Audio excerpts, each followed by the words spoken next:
Oh, that's emotionally very hard to change. It was. It definitely was. And I was scared. I was unsure of where it would lead, but I knew that I didn't want to follow the path of becoming a lawyer. And my parents were basically on board. They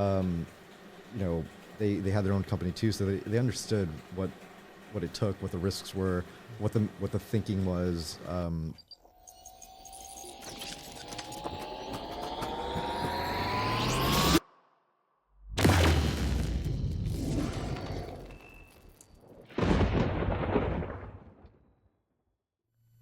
Hey Andy, welcome to the studio. My pleasure. Happy New Year. Happy New Year to you. We've known each other for a couple of years, at least. 2 years, I think 2 or 3 years. 2-3 years. You are the CEO of Houseables. I am. We work together. We do. So Andy, how was your New Year? It's great. It was a little more intimate this year. We just had a little house party with 12 to 15 people, good friends. Do you remember the house party, or it's one of those? No, I do. It was a fun night. It didn't get too crazy. It was a little more tame. So, maybe next year when things calm down, it'll. Did it used to be crazy? Yeah, I mean, when I was younger, in my 20s, for sure, it was a lot crazier. I wanted it to be crazy, and then I think as I got older, I just, quality over quantity, and so, I just like spending it with close friends now, and not going too crazy, but having a good amount of fun. So Andy, you've been in business now for how many years, would you say? Officially for about 8 years, but I actually started working for myself 2 years before that. Okay, so almost 10 years then. Almost 10 years, yeah. And so you're still pretty young. I mean, you're fairly young. Otherwise, you have great genes. And I'm going to ask for the secret recipe afterwards. You are fairly young. Thank you. For most people in business, like you see a lot of older people, yeah. Right? Where does your business begin? Where does the idea of you going into business even begin? Like, where did you even think that you would even want to go into business? I always knew that I wanted to go into business because my parents had their own company, and so I grew up around entrepreneurship and the lifestyle and the ownership. Actually, is just a different mentality, and so I always knew that was my path. But when I went to college, I studied to try to become a lawyer. Wow. And I worked at a few law firms, and I decided that I didn't like the work. But now with your parents now, were they you're obviously not from America or not from America? I was born in Taiwan. Oh, you were born in Taiwan? Yeah. So seeing them in Taiwan, what type of business was your parents into? They actually immigrated here, and they started a construction company. Oh, okay. Engineering construction company. And you never thought you would fall into that? When I grew up and I went to the office, it just didn't seem like the work that I wanted to do. As a kid, I liked having a lot of fun, and you see like blueprints everywhere and like just really serious stuff. And it never clicked in my mind that, this is going to be what I want to do. Did they want you to come into their business, or would they tell you to go in a different direction? They never put any pressure on me to follow in their footsteps. So all they wanted was for me to have a good life. So great parents. Yeah. Easygoing. Very easygoing, yeah. So I chose it for myself. So yeah. So like you said, you went into law, right? Or you were studying law in school. So when you went into your schooling, did you say, okay, I'm going to be a big lawyer when I come out? Or you were watching Ali Beale back then? Or I don't know what it was. I think that's who a great it was. reference. Yeah. I think Ali McBeal. Actually, Ali McBeal, yeah. So that's how far back it was. Oh, that's funny. I don't know what drove you to it? Got me into thinking that I wanted to become a lawyer, actually. Maybe it was, gosh. I think maybe Tom Cruise in A Few Good Men. So it was a movie. Maybe. It had to be a movie. I really don't remember why I chose that direction, but no, it was more the idea of it in my head, and it was a good profession, and my parents would have been happy with it. I think in Asian culture, there's really only 4 jobs that you can choose where your parents are like, yeah, go for it. That's like doctor, right? Yeah. Lawyer, accountant, and probably like business person. Got it. Okay. So, so yeah, so I chose lawyer to probably to make them happy too. Okay. So it's more like you felt like you were pleasing them. Yeah. Okay. So it was just following tradition then. Yeah, Indirectly, unconsciously. Yeah. But yeah, I just did not see myself fitting that mold, and so I stopped that. And then I was about 24 at the time. I had no idea what I was going to do. And this is while you're in university, or you're in university at this point? No, I was out for about 2 to 3 years. Okay. Oh, okay. So you were done. So you went through it and you completed. I completed my bachelor's, and it was in criminology, law, and society. And then So you could have been a police guy too, right? I could have been, yeah. Or basically detective or lawyer, basically. So yeah, So were you like, you've come out of school, you're going on 2 years, but did owning your own business ever come into your mind then? Were you not thinking at that point, because was it partying? Was it fun? What was in your mind? it was definitely partying. It was definitely partying as I exited school, and I still had that, I still had friends in school that were partying, and no, it never really crossed my mind, and my thinking back then was totally different, like very, very different than my thinking now, and I would say I had a rude awakening after I graduated, because it went from fun to essentially serious overnight. And I never thought that I would start that, journey. When you came out of school, were you thinking that, I've got my degree and everybody, the world is going to take you, like the world is going to say, come Andy, through my doors. Is that what you were expecting? Or this wasn't what your mind was? I was expecting it to be, honestly, I was expecting it to be a little easier than it was. I graduated, and I immediately entered the workforce, and is at a law firm, and I really did not like it. Like, it was. Were you you're the junior and everyone's pushing you around? Yeah, basically. I know the feeling. I used to make coffee for everybody in the office. Yeah, I was that person. I was that person for about 2 years, and yeah, like I said, my thinking back then it wasn't big thinking at all. It was, how do I climb the ladder? I was at the lowest rung, and I had the lowest rung type of thinking. So it wasn't until after I decided that this wasn't for me that I started. What was that trigger though that made you decide like this isn't for me and I don't want to do this? Like, what was the biting point where you say, I'm done? Like, what was it? I just wasn't happy, and then the role models that I had, which were my bosses or superiors, I couldn't say that I quite respected them that much. It wasn't like they were lawyer snakes.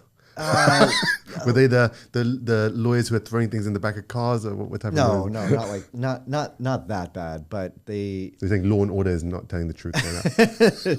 No, there's I'm sure there's very, very good examples. Yeah. I guess thankfully now I didn't have those great examples, and so it was being the lowest rung of the ladder. I obviously I don't know if anybody likes that. Yeah, no.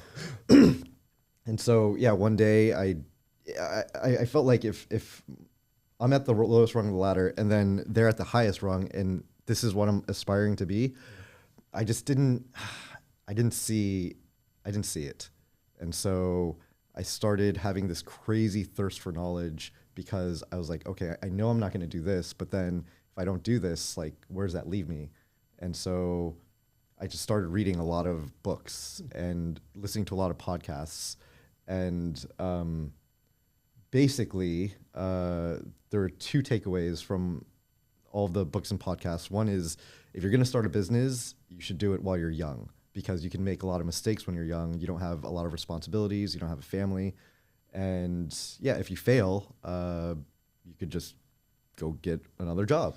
Yeah. So I was like, oh, I am young and I don't have a lot of responsibility. How old were you when you were thinking this or watching this? About 25. Okay, so you're still fairly young. Still fairly young. Okay. And we won't tell anyone that you're 28 right now.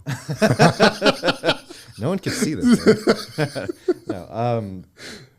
Yeah, so that's when I started my journey to become a business person, and I failed a lot too. Yeah. So are you talking to your parents at this because like what you think you're like on the train tracks of becoming an attorney or a lawyer, whatever you want to become, and now you're trying to get off the tracks of where your mind is trying to say go straight because this is where what you started and you have to finish it? Or was it what's your parents saying, and how do you get off the tracks?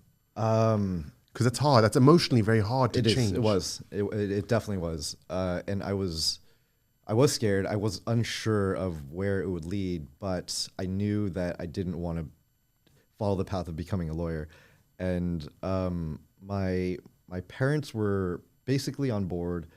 You know, they had their own company too, so they understood what it took, what the risks were, what the thinking was. My mom is a little more risk averse. She was the accountant for the company, and you know they like to play it safe. Yeah. And I think old school Asian mentality is also generally to play it safe. Yeah. Play it safe, and you know have something that's stable. But so she was a little against it, but I was very gung ho at that point. I was like, I don't care. This is where I'm going. Yeah. And if I fail, I fail. And they supported me. And so now all of a sudden you've made that decision, right? So this is family's giving you the green light. They were understanding, and I think maybe that entrepreneurship of always being adaptable, like trying to move, is probably coming through from them. I would think so. Yeah. So now the business. So you're reading, you're watching your podcasts, you're trying to figure out like what's next or what should I do? Okay, to make mistakes. Where do you get even an idea from? Like, are you saying, what do I do? Are you just chasing stuff? Are you looking through magazines? How are you trying to find things? What are you trying to look for? At that point, my aspirations were not that high, actually. My only goal was to just keep working for myself. And it's really funny, actually. I'm a little embarrassed to say, I wasn't making that much, you know, being the lowest rung on the ladder of the law firm. And so I said, if I could just make about as much as I do here, but working for myself, I'm happy. Yeah. I don't need much to survive. I'm pretty minimalistic. So I just started selling stuff online and doing some internet marketing projects. And I tried to start like a question and answer website with a couple friends that failed. Most of these projects failed. How many would you say that you tried before you found the success? Like I'd say about 5 or 6 projects. 5, okay. Yeah. And how long were you in those projects before you gave up on them? I would say an average of 8 months. 8 months, okay. Yeah. So you're trying stuff, it's failing, you're bringing people in, failing. Yep. What do you consider failure? Like it was just like, it was too much time, you didn't see it go anywhere, sales were hard. What was failure to you? No traction. You know, you're putting a lot of effort and time, and it's just, you just know it's just not going to take off. So it's like your intuition is just telling you, oh man, this intuition. Also, there's no sales coming in, no revenue coming in, okay. Right? Like just the results, and yeah, it's no signs pointing in a positive direction. Oh, wow. So emotionally now, because obviously this is a spindle of emotions from changing career to doing something, thinking that, oh my God, 4 things have failed or 5 things have failed, which sucks. Oh yes. Like, where's your mind with this? Are you saying it's time to go back to being a lawyer? Like, where's your mind? Yeah, I do consider myself a pretty resilient person, but it is definitely very tough just putting all of your effort into something, into multiple things, and just failing, and like your mindset is like, gosh, I like I'm a failure, Yeah. like, It beats you up. yeah, and you're thinking, people have done this before. Like, people are successful in business. How can I be failing so much, like one after the other? And it's very taxing, and it was hard. It was very emotionally draining, physically draining. I was working like ungodly hours. I had no life. So, but I wasn't thinking about that kind of stuff. All my only thought was, I want to be successful. I want something that works. I want to keep working for myself. So I did have a bit of tunnel vision in that sense, which kind of drove me through. But no, I was actually going to give up. Yeah. I was very extremely close to giving up. And this was actually the last project. And I said, if I can't simply just sell stuff online or sell stuff on eBay, like, I just don't deserve to be in business for myself. So you literally just think, I'm going to come up with this idea and I'm just going to do this, right? So after things not working out prior, you're saying, this is my last shot of trying this. What was the one prior to this? What was the company prior to this? What were you trying to do? Let's see. Are we allowed to say it on air? No. It's legal. Right? No, I tried to sell used cars with a friend. I tried to start a question and answer website with a couple friends. Those both failed. And then just, I would say, internet marketing, just building websites and generating traffic and trying to sell like digital products. But you're learning, right? Like, with everything that's going wrong, you're still learning different avenues of what you would do differently, how to set up a corporation, how to do this, who to talk to, sale. Like, you're learning. Okay. I didn't see it at the time though, which is kind of, it's funny how the dots connect. Yeah. I was learning, but when I failed, I didn't think that I would use that knowledge at all, because I was like, I failed at this project. I don't see myself going back into it or using what I learned in like I literally thought I was probably going to go back into law. So, or something that wasn't marketing related. Yeah. And so I thought it was a total just bust or waste of time. And the funny part is, I use those skills even to this day. Like, I still do, SEO and internet marketing and keyword research and pay-per-click and all that stuff. Like, I still do that to this day, which is really cool. Actually. That you've taken something and it was like going to school without going to school, right? Yeah. It's an expensive lesson. Yeah, it was an expensive lesson. I learned those lessons very, very hard, and failure teaches you so much. Yes, it does. Those lessons get burned into your memory. It's very visceral. You feel it. Yeah. And I'm thankful for actually the failures, because I don't think I would treasure success as much as I do. Like, small wins, I'm very sensitive to small wins, because I know, like, if I had the feeling of the small wins when I was starting and after I failed so many times, and just the glimmers of success, that's what I hung on to. Yeah. And I literally have built like brick by brick off of those small wins, even like to this day. So I really treasured them back then. They were huge. I still treasure them now. Yeah. So. And it's interesting, because that's kind of the way that I look at it too. So when things go wrong for me here, I say, okay, well, what do we learn from this, and how do we get better, and how do we plug the hole? And to make ourselves, and it's a constant improvement, and trying to learn from like each other, right? Like, we talk and we say, oh, how did you do this? And we try to learn from each other's mistakes and take it very constructively. And I feel like that is it's probably one of the best lessons that I've also taken, for sure, which is very similar to what you're saying. For sure.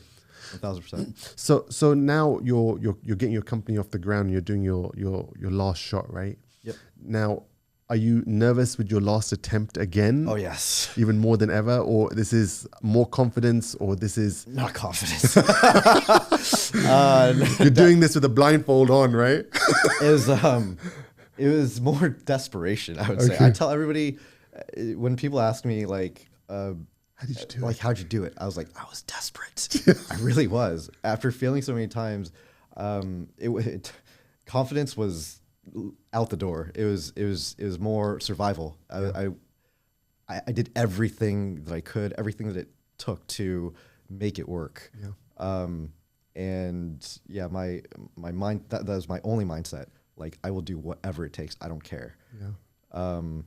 And I actually think that was what got me through everything. Just no quitting. Like, this is my last attempt. And if I fail at this, there's like, well, I guess I'm going back, but I didn't want to go back to joining the workforce. And, you know, I wanted to work for myself. That was like my only goal. And I would have been devastated actually if it didn't work. Yeah. Cause it would have been like my soul would be crushed essentially, you know?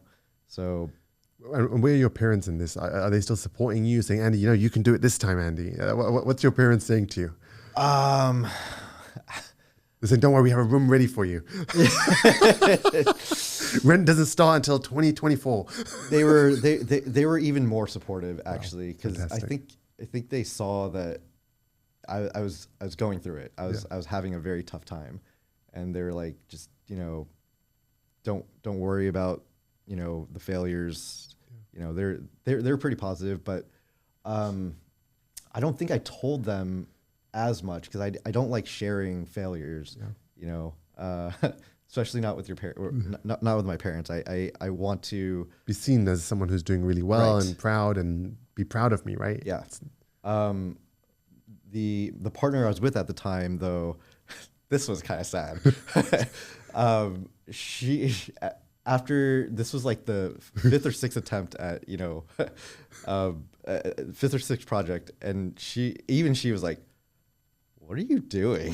Like she was saying, like, why are you doing this again? Yeah, she was like, I don't think this is a good idea for you to continue. Wow.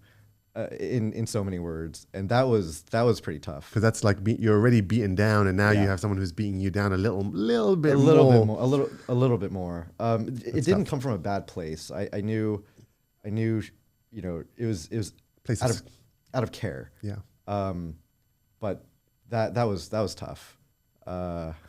So how did you push through that? Because now obviously you've got people also now against you, and because even in business, people say, hey, if you do that, it's going to fail. And that's the hard part in business, is people are already bashing you before you begun. Yep. So like with that, so how do you push through that?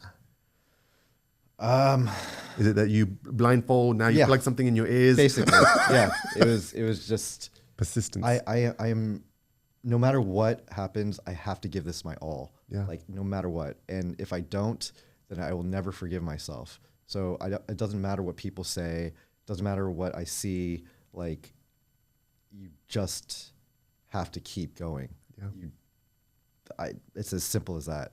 It's simple, it's not easy, but it's a simple way of thinking. Just, I can't give up. You can't give up. Yeah. Yeah. No, I think that's true, because even with myself, again, failures were coming, and people were saying, you know what, why don't you come back to England, or you know what, you can go there, be comfortable, or try something else. You can work for me doing sales, and people would offer me this all the time. And it's so enticing, because you say, oh, it's so easy to go and just live comfortably over there, or get a job and have peace of mind. Yeah. But it really is that something inside you is saying, go, go, go, keep going, keep going. And it's weird. It's that inner voice, right? And that's kind of what drove me. That really is what drove me. It is literally that inner voice. It is just constant. Like, the only thing on my mind was, I need to be successful. I need to be successful. Yes. Driving into yourself, got to do it. I have to do it. You didn't do the tattoo of I need to be successful. I that was my first one. That's why I'm wearing long sleeves. So how did you come up with the name? So so you're going. Where does the name come from? You just come up. Where does the name? Because obviously your company has two different names, but where do you come up with the names? So for Houseables, I was selling basically household goods. Like I started. How it got started was I was selling used products, Okay. and the used products all came from like garage sales or estate sales, and everything in garage sales and estate sales are basically household products. And so, as I wanted to scale, I started getting into importing, and it worked out. And was that easy for you, or that was also a lesson? It's very nerve wracking. It's very nerve wracking because, and I've had a lot of good luck, a lot of good fortune.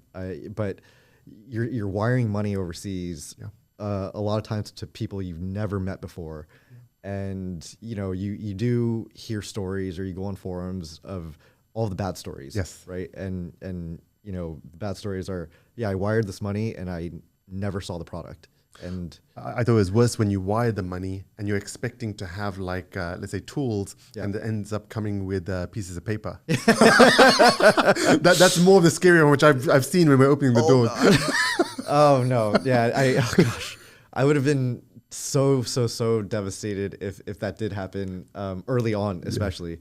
And like I said, I've had a lot of good fortune with just connecting with the right suppliers, with the right people, and I would say 99.5% of the time, I and knock on wood, they've delivered. They've delivered the goods. They've delivered what we actually paid for and what we talked about. So I'm very lucky in that sense. But it was scary. It was scary to wire basically all the money that I made. What was like back then wiring something? What amount was scaring you back then? Because I know obviously it's very different, right? From then it was so small, and today it's something big. But what's scary for you? Even $1,000 was scary. Even $1,000 was very, very scary. Yeah. I was like shaking as I was clicking the mouse to like send the money. And the dial-up was going to be. It was a little faster at that point, but DSL was out. DSL. But yeah, that was very, very, very nerve-wracking. But fortunately, it worked out. So obviously you had to learn the customs processes and learn how it goes through customs and who picks up in the poor and who does this and so. But now again back to the name, like so it was household item, and then you just said let me just make something or what? Yeah. So I thought of a few different names. As like what would sound kind of catchy. What were you almost called? I probably could find the list. How big was that list? It is maybe like 30 different names. So I try to combine like home and something like another word, like home fancy or something like that, or like house fancy or. You didn't go and say, tell me the first word you're thinking. Shoes, house shoes. Yeah. No, it was very deliberate. I also went online to search, like, had this domain name been taken? Was the Facebook page available? Was the Instagram handle available? So I was very deliberate about choosing the name because I felt like if I did come up with something for branding purposes, like I want the Facebook page, I want the Instagram handle, I want the domain name, I want, I don't know, well, TikTok wasn't available then, but I just wanted that just Houseables for everything. I didn't want it to be Houseables like 2 or like or something like that. So I decided on it, and it sounded pretty catchy. And when I would converse with friends and say, which one do you like better? They're like, oh, that one sounds catchy. So. It's funny how like so much effort goes into names, and it kind of tires you out saying, oh my God, I just want a freaking name. And people think it's easy. Oh, it's not easy. It's not easy. No, and everything is taken nowadays. Like you have to be very creative with it, and you really have to think through many, many different names. I wouldn't just choose the first thing that comes to mind. That's So you were just going with something that was catchy, something that was connected with house, and because it was household items, and that's how you were trying to put it together. Basically, how long did it take you? Probably 2 to 4 weeks. Oh wow! Yeah, I was just, I'd be driving and I'd see something, I'd be like, oh, that like an idea would pop into my head. I'd be like, and I try to connect it to house, and I'd see, okay, does that sound good? And then if it sounded good, I'd go home and I'd look up the domain name if it was available. And if it wasn't available, I'm like, oh gosh, dang it. Back to the drawing square board. one. Yeah, basically, yeah. So, 2 to 4 weeks. So it's funny because even with myself, when I was trying to figure out a name for mine, I had a pickup truck. Yeah. And I had my 2 kids in the back, and I was just driving, and I said, I'm driving a Nissan Titan. Yeah. So I'm going to call myself Titan. Yeah. That was it. I don't want to think about it. What we think we're going to be: logistics worldwide, this international, this cargo. That's it. I'm just driving a Titan. But it works. I mean, works. it's a big. I mean, you're also a pretty big guy too, so like it works, and I think it's like manifestation. Yes. You know, like Titan is something huge, and you've built a huge company too.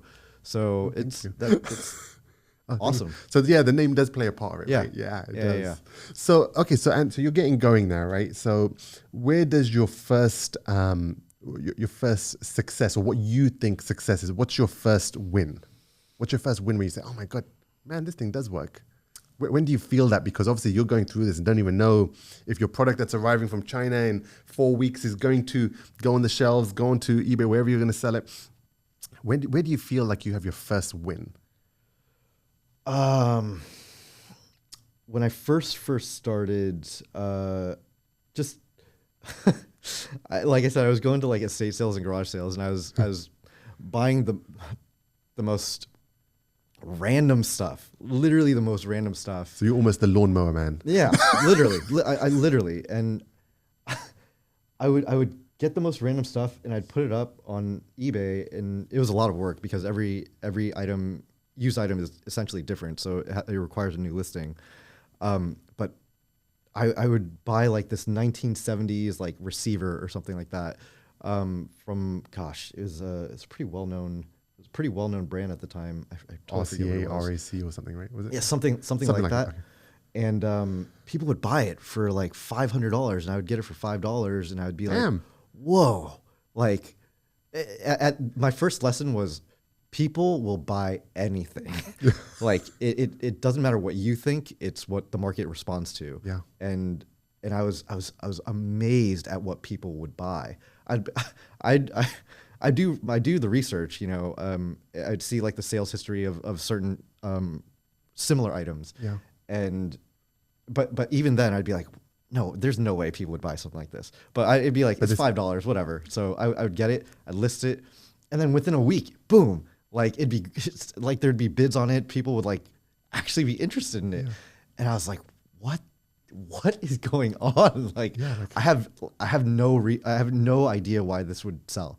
None. Like, who would want to buy this? I don't even know if this thing works. Yeah. Right. And so it was just it boggled my mind every single time. So that must have built a lot of confidence. It did. Then, right? That built a good amount of confidence. Yeah, because if you know what you're doing is working, and Yep. you say, "Wow, this is pretty cool that somebody's taking this," and yeah, it justifies it in your mind or your heart, saying, "Oh my God, this works." Yeah.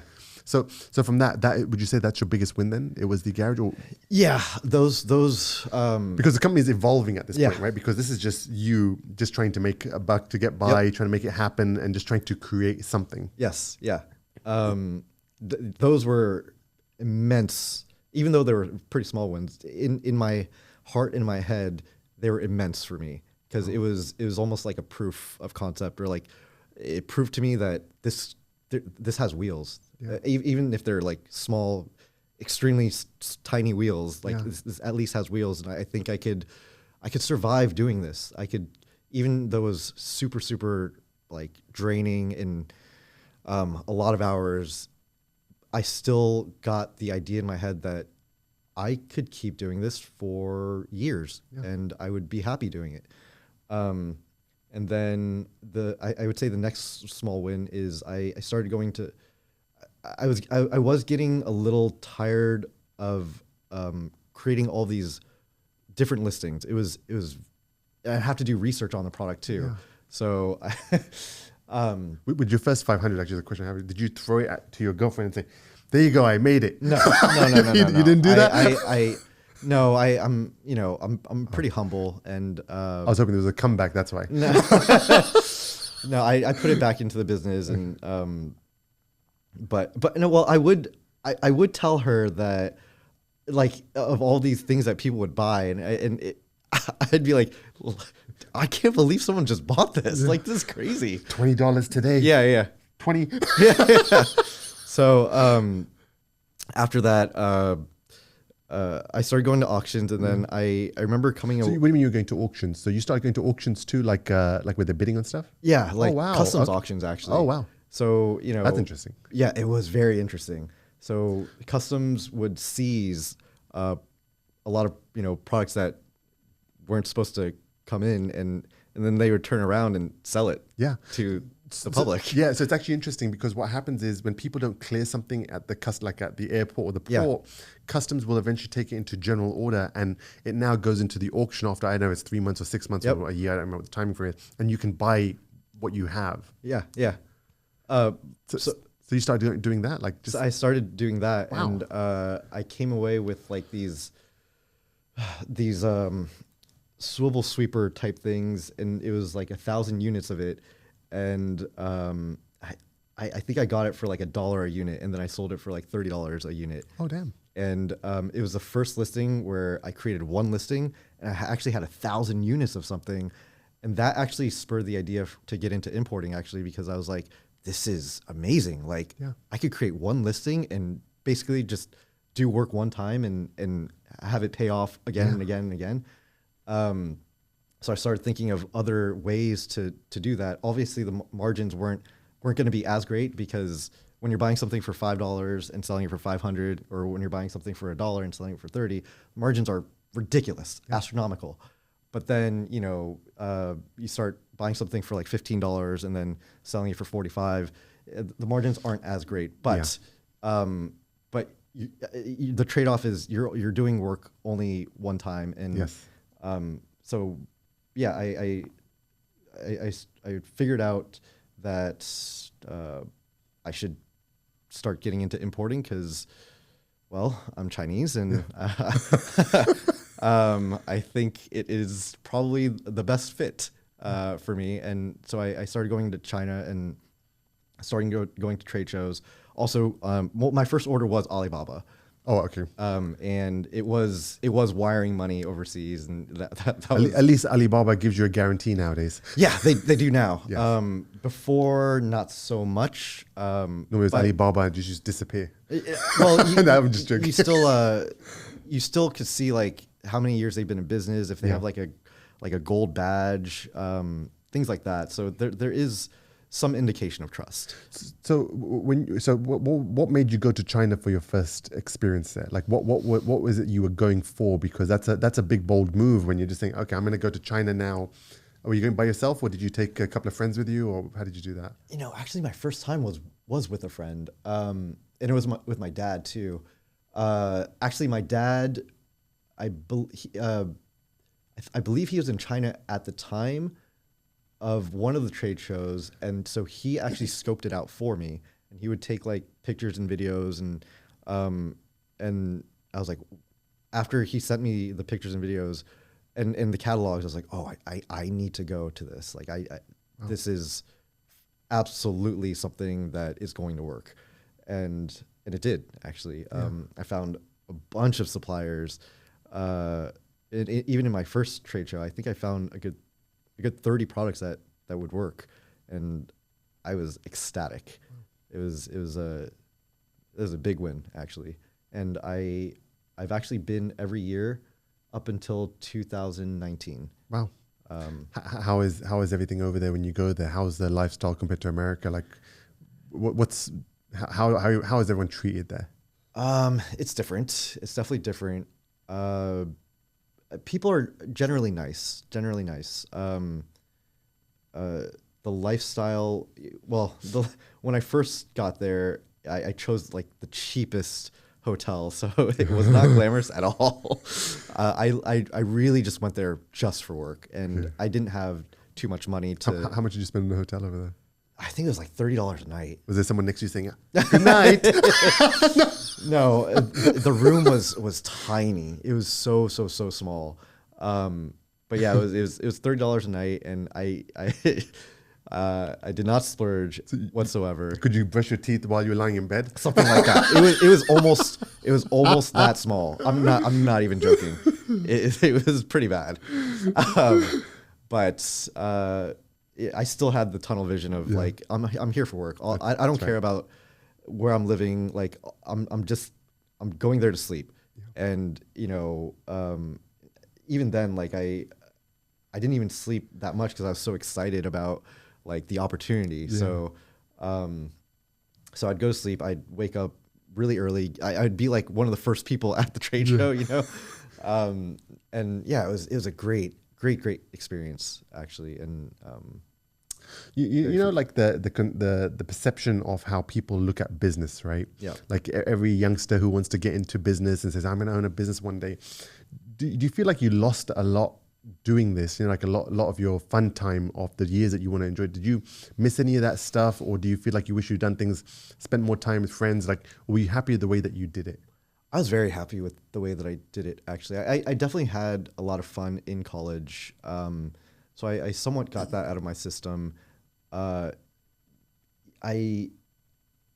back, I became a hermit. I didn't talk to anybody for 2 years. My waking hours was just work.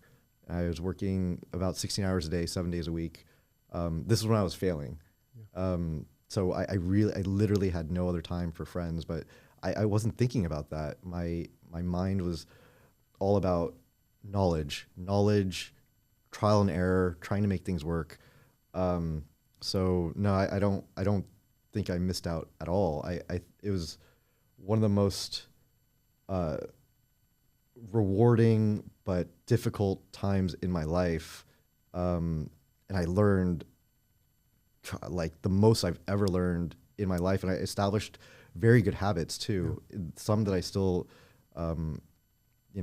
follow to this day.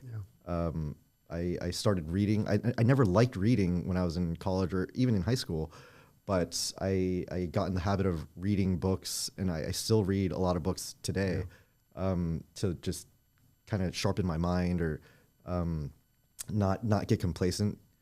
So I'm very thankful for that.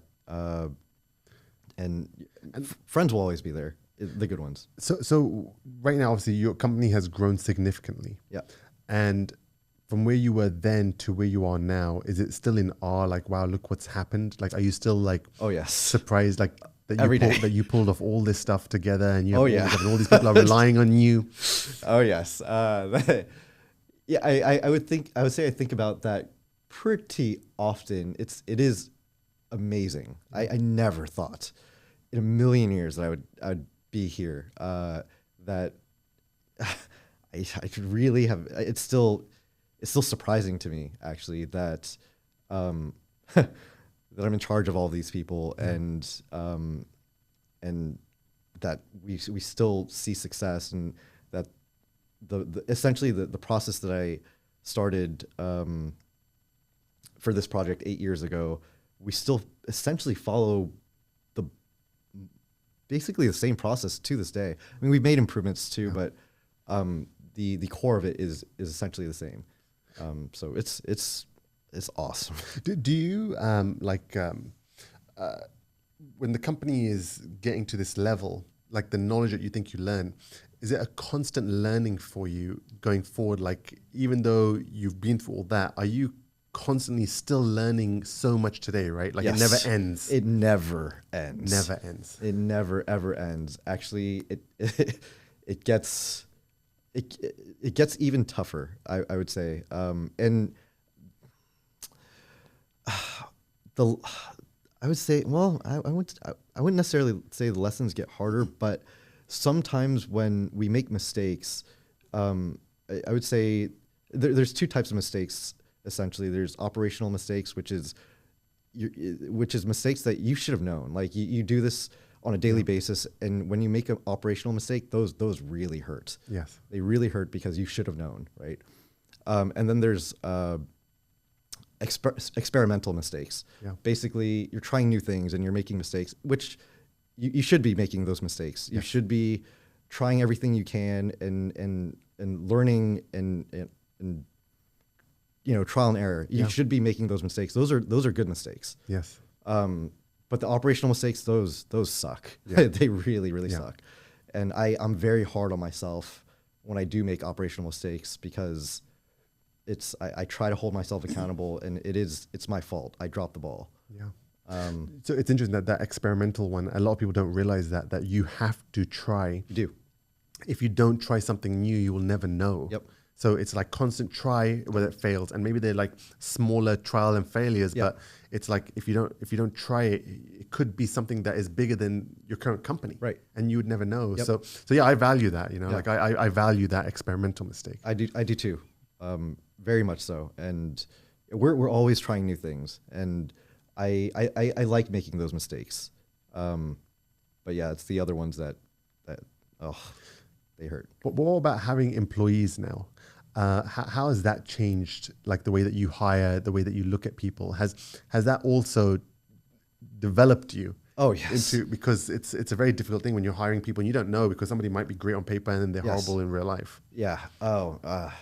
I would say the bulk of my stress and my white hair came from management. And when my first hire, oh gosh, it was I was shaking. I really was.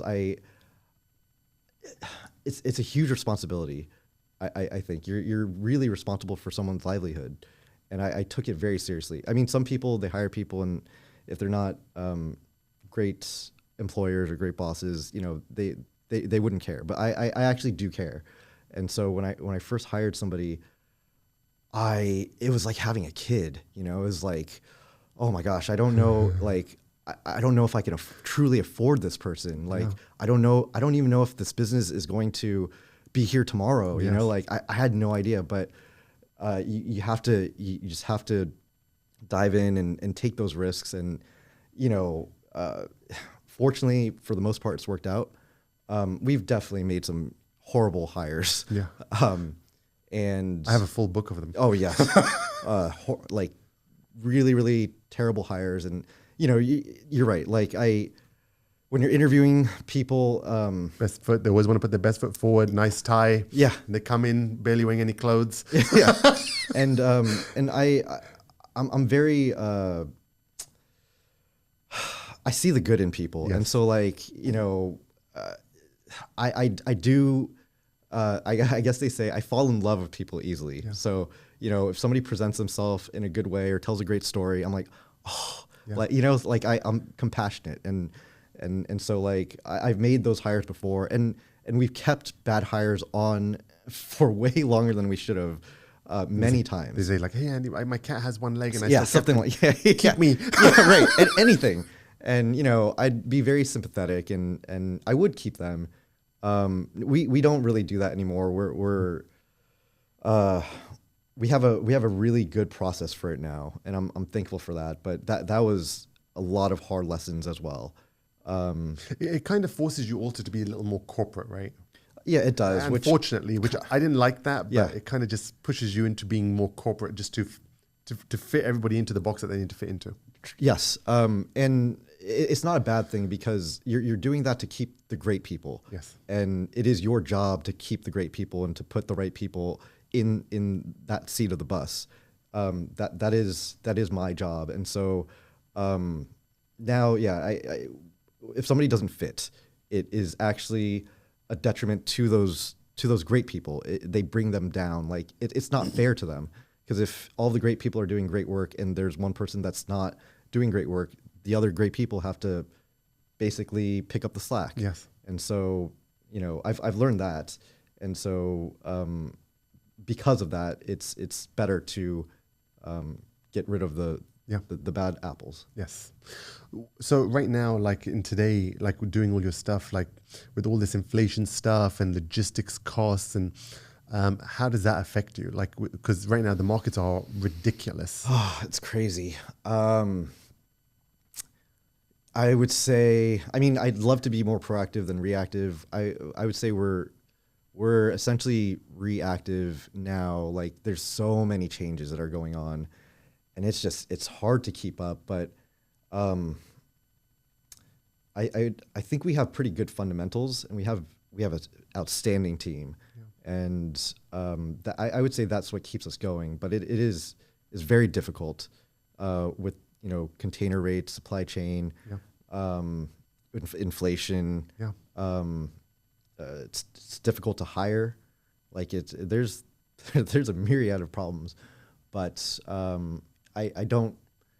It is on my mind, but I don't choose to like focus too much on it. I really try to look at the bright side of things. I mean, because now it's $1,000. Fill up your Ferrari. No, I'm still extremely fortunate to be in the position that I am, and coming from like all the failures, I really do try to look at the bright side, and I really do treasure the small wins, and that's where my mindset is at. I don't like thinking of. I mean, those problems are present, but I really don't like to bring that negative energy into my life and focus on it all the time, because essentially there's not a lot we can do. No, there isn't. I think it's that's what makes you a good CEO, is when you are adaptable, right? And you have to adapt with it and see the glass is half full versus half empty. And I think that's what you do, right? You say, okay, well, how can we do it better? Yeah. For like the young people trying to get into business, what would you tell people today? Like, what's the number one lesson that you would tell a young guy who's saying that he wants to go into business, if he should go into business? I would say, I would say, try to find a good balance of what you're passionate about, and what you feel like you have a unique value to, I guess, give to the world. Like, I would say, for me, I don't think I found success until I really clamped down and focused on one project and gave it everything that I had. I think when I was doing all these other projects, I was distracted. I was trying to look for one thing that would work, but because I was doing so many things, I essentially was distracted, and it wasn't until I focused on one thing where I really started to see like the intricacy, like the small details of what would work, what wouldn't, and I would say that's probably the best thing that I could say. Focus on one thing. Hopefully it's something that you're passionate about, because business is hard. Yes. And if you're not passionate about it, you're probably going to give up. Yes. Because you're going to get pushed down a lot. Yes. And so like, if you are passionate about it, if you do get pushed down, like, you're okay. You're like, I don't care. This is my passion. This is what I want to do. This is my purpose in life. And you'll jump through all of the hurdles, and you'll come out better. So I would say that's probably the best thing that I could say to young people. Focus, find your passion. Andy, I want to thank you for sharing your stories with me. Thank you for having me. I appreciate you coming out, and it's been fun. Yeah, I wish you all the success in 2022. Thank you so much. Thank you too. Thank you, Andy.